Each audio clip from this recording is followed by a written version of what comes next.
ഞാൻ കഴിഞ്ഞ ദിവസം ഗുരുവായൂർ പോയിട്ടുണ്ടായിരുന്നു. പോയ സമയത്ത് കുറച്ച് പായസം ഉണ്ടാക്കി കയ്യിൽ വെച്ചിട്ടുണ്ടായിരുന്നു. തന്നെ അവിടെ നടക്കൽ വെക്കാൻ എന്ന് പറഞ്ഞിട്ട് അതിനെ വിമർശിച്ചുകൊണ്ട് ഒരുപാട് ആൾക്കാരുടെ കമന്റ് ഞാൻ കണ്ടു. അതേപോലെ 1-2 ആൾക്കാർ റിയാക്ഷൻ വീഡിയോ ചെയ്ത് കണ്ടു. ഈ റിയാക്ഷൻ വീഡിയോ ചെയ്യുന്ന ആൾക്കാർ പറയുന്നത് എന്താണെന്നറിയോ? ഞാൻ മതസ്പർദ്ധ ഉണ്ടാക്കാൻ ശ്രമിക്കുന്നു എന്ന്. മതസ്പർദ്ധ ഉണ്ടാക്കാൻ ഞാനല്ല ശ്രമിക്കുന്നത്, നിങ്ങളാണ് ശ്രമിക്കുന്നത്. നിങ്ങൾ പറയുന്നത് എന്താ? ഹൈക്കോടതി ഉത്തരവ് ലംഘിച്ച് ജസ്റ്റിസും ഗുരുവായൂർ അമ്പലത്തിന് മുന്നിൽ നിന്ന് ഒരിക്കലും അമ്പലത്തിന് മുന്നിലേക്ക് പോയിട്ടില്ല. നിങ്ങൾ അമ്പലത്തിന്റെ ഉള്ളിൽ പോയിട്ട് ആ പരിസരത്ത് പോലും പോണ്ട. പോയി കഴിഞ്ഞ പ്രശ്നമാണ്.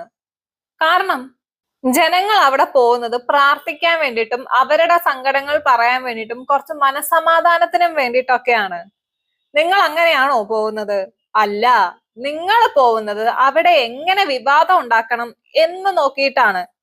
നിങ്ങൾ കുറെ പ്രഭാഷണങ്ങളൊക്കെ കേട്ട് അതിൽ നിന്ന് ഇൻസ്പയർ ആയിട്ടാണ് പായസം ഉണ്ടാക്കിയിട്ട് അമ്പലത്തിലോട്ട് പോയത് എന്ന് പറയുന്നു. ശരി, നിങ്ങൾ പായസം ഉണ്ടാക്കി അമ്പലത്തിലോട്ട് പോയി. നിങ്ങൾ എന്തിനാണ് അത് വീഡിയോ എടുത്തിട്ട് പബ്ലിക് ആക്കി വെച്ചേക്കുന്നേ? നിങ്ങൾക്ക് കോടതിയിൽ നിന്ന് ഉത്തരവുണ്ട്, നിങ്ങൾക്ക് ആ ഭാഗത്തോട്ട് പോകാൻ പാടില്ല, ഇങ്ങനെയുള്ള കാര്യങ്ങളൊന്നും അവിടെ ചെയ്യാൻ പാടില്ല എന്നുള്ളത്. എന്നിട്ടും നിങ്ങൾ വീഡിയോ എടുത്ത് പോസ്റ്റ് ചെയ്തിട്ട് നിങ്ങൾ അങ്ങോട്ട് പോയി. അപ്പൊ പിന്നെ നിങ്ങൾ എന്ത് ഉദ്ദേശത്തിലാണ് അവിടെ പോയത്? വിവാദം ഉണ്ടാക്കാൻ വേണ്ടി തന്നെയല്ലേ? പറ്റുന്ന സ്ഥലത്തേക്ക് മാത്രമേ ഞാൻ പോയിട്ടുള്ളൂ.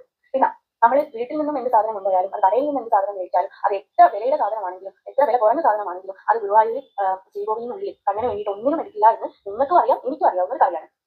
എന്നിട്ടും ഞാൻ ആ പായസം ഉണ്ടാക്കി കൊണ്ടുപോയത് എന്തിനാണെന്ന് ചോദിച്ചാൽ എന്റെ മനസ്സിന്റെ സന്തോഷത്തിന് ഞാൻ കണ്ണന് സമർപ്പിച്ചതാണ്.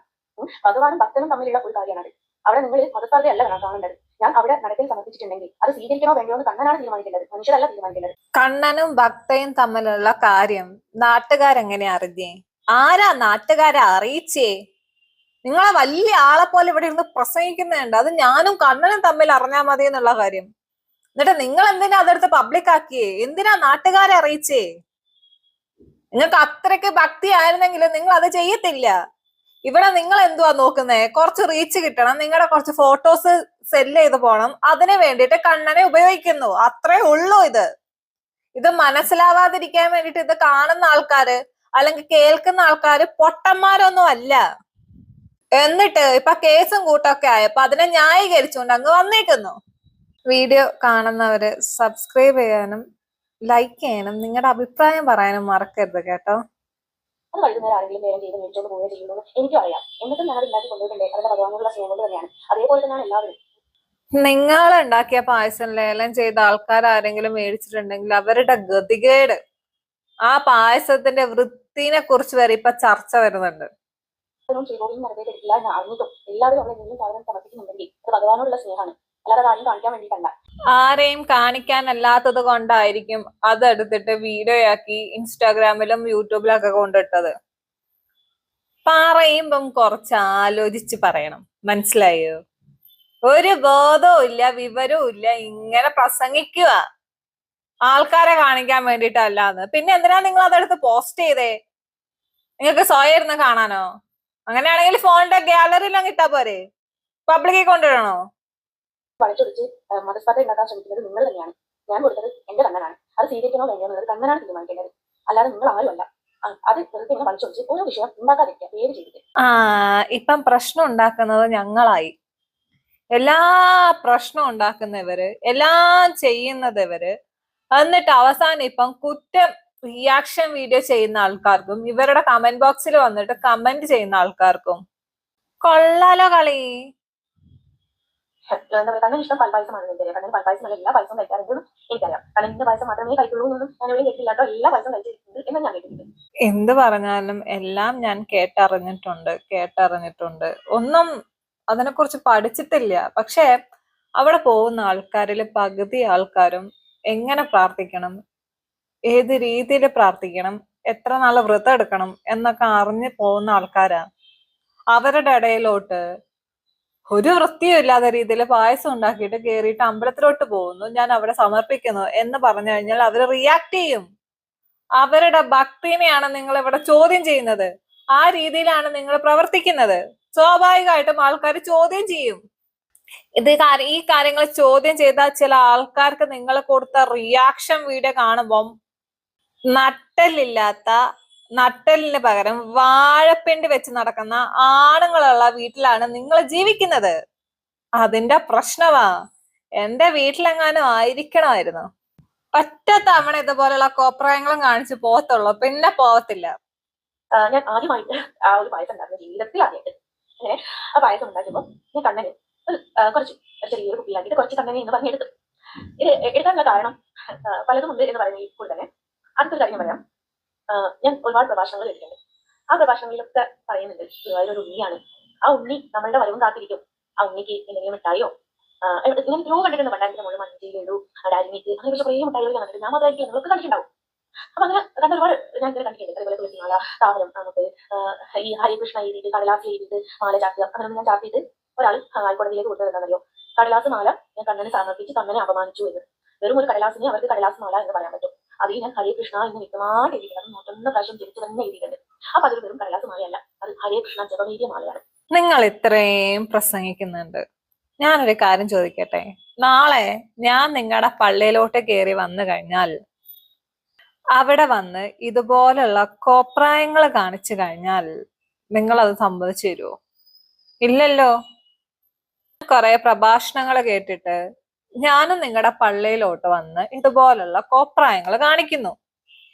നിങ്ങളുടെ പള്ളിക്കാരത് സമ്മതിക്കോ? ഈവൻ നിങ്ങൾ അത് സമ്മതിക്കോ? സമ്മതിക്കത്തില്ല.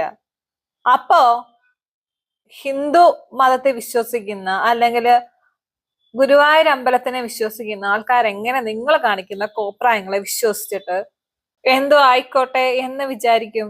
പറ്റത്തില്ല. ഓരോ മതത്തിലും അതിൻ്റെതായ വിശ്വാസങ്ങളും ആരാധനാലയങ്ങളും ഉണ്ട്.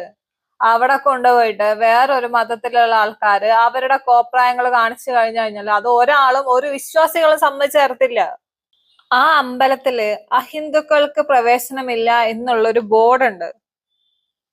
അത് നിങ്ങൾ കണ്ടിട്ടുണ്ടോ? അത് പോലും അവർ വളച്ചൊടിച്ച് കടലാസമാല ഇട്ട് കണ്ണനെ അപമാനിച്ചു എന്നുള്ളത് ഇല്ലാക്കിയെടുത്തു.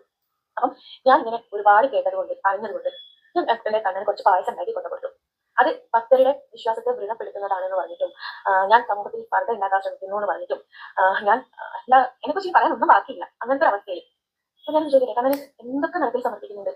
ചിലര് കിലോ കണക്കിന് സ്വർണം, ചിലര് വാഹനങ്ങൾ, ചിലര് കദളിക്കൊല, ചിലര് പശുവിനെയും കുട്ടീനെയും, അതേപോലെ തുളസിമാല, അങ്ങനെ ഒരുപാട് സാധനങ്ങൾ സമർപ്പിക്കുന്നുണ്ട്. അതേപോലെ ഞാൻ എന്റെ മനസ്സിന് സന്തോഷം, എന്റെ പായസം കണ്ണൻ കുടിക്കും എന്നുള്ളൊരു വിശ്വാസം. നിങ്ങളുടെ വിശ്വാസം എന്ന് പറയുന്നത് നിങ്ങളുടെ കാര്യം നേടിയെടുക്കാൻ വേണ്ടിയിട്ടുള്ള വേറും ഒരു അഭിനയം, അത്രയേ ഉള്ളൂ. അല്ലാണ്ട് നിങ്ങൾക്ക് പൂർണ്ണമായിട്ടുള്ള വിശ്വാസം തേങ്ങയൊന്നുമില്ല. നിങ്ങൾക്ക് നിങ്ങളുടെ മതത്തിലെ വിശ്വാസമില്ല. കാരണം അവിടെയില്ല ഇവിടെയില്ല എവിടെയില്ല എന്നുള്ള രീതിയിലാണ് നിങ്ങൾ നടക്കുന്നത്. നമ്മളൊക്കെ പലപ്പോഴും പറയുന്ന കാര്യങ്ങൾ, ഈ പൈസക്കാർക്ക് ദൈവം വീണ്ടും വീണ്ടും വീണ്ടും പോയി കൊടുക്കുന്നു പൈസ എന്നൊക്കെ എനിക്കുണ്ട്. ഓരോ തുടങ്ങി അപ്പൊ ഞാനൊരു ചോദ്യം ചെയ്യട്ടെ, ഈ പൈസ ഉള്ള ആൾക്കാർക്ക് ഇഷ്ടം പോലെ വീണ്ടും വീണ്ടും സമ്പാദ്യങ്ങൾ ദൈവം കൊടുക്കുന്നു എന്ന് നിങ്ങൾ പറയുമ്പോൾ നിങ്ങൾ ചിന്തിക്കാത്ത വേറൊരു കാര്യമുണ്ട്. നിങ്ങൾ ആ ഭണ്ഡാരത്തിൽ എടുത്ത് പോകുമ്പോൾ 10 രൂപയോ 20 രൂപയോ മാക്സിമം 1 രൂപ ഇടുന്നവർ വരെ ഉണ്ട്. അവർ ചോദിക്കുന്നില്ല എന്തിനാ ദൈവത്തിന് പൈസ എന്നുള്ള രീതിയിലാണ് അവർ ചോദിക്കുന്നത്. പക്ഷേ പൈസ ഉള്ള ആൾക്കാർ അവരതൊന്നും നോക്കൂല. അവർ ഇഷ്ടം പോലെ പൈസ കൊടുക്കും, അമ്പലത്തിൽ എന്തെങ്കിലും കാര്യങ്ങളുണ്ടോ ഒക്കെ നോക്കി ചെയ്യും. അതും ഭഗവാൻ കാണുന്നുണ്ട്. അപ്പൊ ആ ഒരു നിങ്ങൾക്ക് പൈസ പറയുന്ന കാര്യമല്ല, ഭഗവാൻ പൈസ ഉള്ളവർക്ക് മാത്രമേ സഹായിക്കുന്നുള്ളൂ. എന്നാൽ നമ്മൾ എന്ത് കൊടുക്കുന്നു അതിനനുസരിച്ച് തന്നെയാണ് നമുക്ക് തരുന്നത്. അത് നിങ്ങൾ മനസ്സിലാക്കുന്നില്ല. നിങ്ങൾ പോക്കറ്റിൽ ചിലപ്പോൾ 500 ഉണ്ടാവും, 100 ഉണ്ടാവും, 50 ഉണ്ടാവും, 10 ഉണ്ടാവും. 500 അല്ല നിങ്ങൾ ഭണ്ഡാരത്തിൽ ഇടാൻ എടുക്കാറ്, 10 രൂപയാണ്. പക്ഷെ ചിലർ 500 രൂപ ഇടും. അവർ 500-ന് 1000 ദൈവം കൊടുക്കും. നമ്മുടെ മനസ്സിലേക്കും കൂടി നോക്കണോ? തീർച്ചയായിട്ടും നോക്കൂ. നമ്മുടെ മനസ്സിലേക്കല്ലാതെ ദൈവം വേറെ എങ്ങോട്ടാ നോക്കുക? നമ്മുടെ മുഖത്തേക്കോ നമ്മുടെ സൗന്ദര്യത്തിലേക്കോ അല്ല നോക്കുക. ആരും കാണാതെ നമ്മുടെ മനസ്സിലേക്കാണ് നോക്കുക. അവിടെ നമ്മൾ ആരൊക്കെ ദ്രോഹിക്കുന്നത് ആരൊക്കെ സ്നേഹിക്കുന്നത് നോക്കിയിട്ടാണ് ദൈവം നമ്മളെ ജഡ്ജ് ചെയ്യുക. പണമുള്ളവർക്ക് ദൈവം വാരിക്കോരി കൊടുക്കും, ബാക്കിയുള്ളവനെ ദൈവം കഷ്ടപ്പെടുത്തും. പൈസ വെച്ചിട്ടാണ് ദൈവം ആൾക്കാരെ അളക്കുന്നത്. ഉളുപ്പുണ്ടോ നിനക്ക്? എന്തൊക്കെയാ വിളിച്ചു പറയുന്നത്? പൈസ ഭണ്ഡാരപ്പെട്ടിയിൽ വീഴുന്നത് അനുസരിച്ചല്ല ദൈവം ഓരോരുത്തർക്കും ഓരോന്ന് കൊടുക്കുന്നത്. നമ്മൾ ആർക്കൊക്കെ എന്തൊക്കെ നന്മ ചെയ്തു എന്ന് നോക്കിയിട്ടാണ്. അതാണ് എന്റെ വിശ്വാസം. നമ്മുടെ കയ്യില് ഒരു 10 രൂപയേ ഉള്ളൂ, അത് ഒരു നേരത്തെ ഭക്ഷണത്തിനായിട്ട് ഒരു പാവപ്പെട്ടവൻ വന്ന് കൈ നീട്ടിക്കഴിഞ്ഞാൽ അത് നിറഞ്ഞ മനസ്സോടെ നമ്മൾക്ക് അവർക്ക് കൊടുക്കാൻ പറ്റിയാൽ അത് ദൈവം കാണും എന്ന് വിശ്വസിക്കുന്നവനാണ് ഞാൻ. അല്ലാതെ എന്റെ ഭണ്ഡാരപ്പെട്ടിയിൽ 500 ഇട്ടിട്ടുണ്ടോ, അവനൊരു 1000 രൂപ കൊടുത്തേക്കാം എന്ന രീതിയിൽ ദൈവം ചിന്തിക്കും എന്ന് എനിക്ക് തോന്നുന്നില്ല. ഈ ഒരു കൊടുത്തതിൽ നിങ്ങൾക്കൊക്കെ അറിയാവുന്ന ഒരു കാര്യമാണ് ശ്രീകോവിലിനുള്ളിലേക്ക് എത്താൻ വേണ്ടിയിട്ട് ഒന്നും എടുക്കൂല എന്നുള്ളത്. ഈ അറിയപ്പെടുന്ന വെറുതെ മനുഷ്യനെ തെറ്റിദ്ധരിപ്പിക്കാൻ വേണ്ടിയിട്ട് നിങ്ങൾ ഇങ്ങനെ വീഡിയോ ചെയ്തിട്ട് നിങ്ങൾക്ക് എന്ത് കിട്ടാനാ? നിങ്ങൾക്ക് അങ്ങനെ സ്നേഹിച്ചു പോയാണോ ഞാൻ ചെയ്ത തെറ്റ്? കാരണം സ്നേഹിച്ചു പോയാൽ വീട് കുത്തിരി സ്നേഹിച്ചാൽ പോലെ ചോദിക്കുന്നത്. അങ്ങനെയാണെങ്കിൽ നിങ്ങൾക്കൊക്കെ വീട് കുത്തിരി സ്നേഹിച്ചാൽ പോലെ. ഞങ്ങൾക്ക് ഇതിനെ ഗുരുവായൂർക്ക് പോകുന്നത്. ഇത് പറയാം നീ ആരുവാ? നിനക്ക് എന്ത് അവകാശമുണ്ട്? നമ്മൾ വീട്ടിൽ കുത്തിരുന്ന് പ്രാർത്ഥിക്കുന്നതിനെക്കാട്ടിലും അമ്പലത്തിൽ പോകുമ്പോൾ പ്രാർത്ഥിക്കുമ്പോൾ നമ്മുടെ മനസ്സും ശരീരമൊക്കെ വല്ലാതെ റിഫ്രഷ് ആവും. അവിടെ വല്ലാത്തൊരു പോസിറ്റീവ് എനർജി ഉണ്ടാവുക. നമ്മൾ ചിലപ്പോൾ സങ്കടപ്പെട്ടിട്ടായിരിക്കും അങ്ങോട്ട് പോവുക. പക്ഷെ മനസ്സ് തുറന്ന് സന്തോഷിക്കാൻ നമ്മൾ തിരിച്ചു പോരാ. ആ ഒരു മനസ്സ് തുറന്ന് സന്തോഷിക്കാൻ നമുക്ക് വീട്ടിലൊരു പൂജാമുറി ഉണ്ടാക്കി എത്ര നമ്മൾ നാമം ജപിച്ചാലോ എത്ര നമ്മൾ തട്ടിയാലും നമുക്ക് ആ ഒരു ഫീൽ കിട്ടൂല. എനിക്ക് വീട്ടിൽ പൂജാമുറി ഇല്ലാട്ടോ, ഞാൻ ചെയ്ത് നോക്കിയിട്ടില്ല. കുറെ ഫോട്ടോ ഞാൻ വെച്ചിട്ടുണ്ട്, അവിടെ ഞാൻ പൂജാമുറി ആക്കിയിട്ടൊന്നും കണക്കാക്കിയിട്ടില്ല.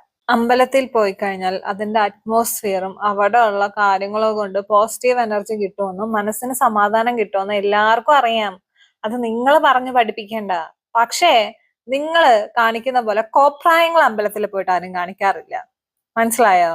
അതെടുത്ത് പബ്ലിക് ആക്കിയിട്ട് പോസ്റ്റ് ചെയ്യാറുമില്ല. ഉളുപ്പില്ലായ്മ എന്ന് പറഞ്ഞ സാധനം ഈ സ്ത്രീയെ ഉദാഹരണമായിട്ട് വെക്കാം. അല്ലാതെ പിന്നെ എന്തോന്ന് പറയാൻ. ഇത്രയൊക്കെ പ്രശ്നം ഉണ്ടായിട്ടും വീണ്ടും വീണ്ടും അങ്ങോട്ട് കെട്ടിയെടുക്കുന്ന ഇവളെ പിന്നെ എന്ത് തേങ്ങയാ പറയണ്ടേ? ശരി എന്നാ.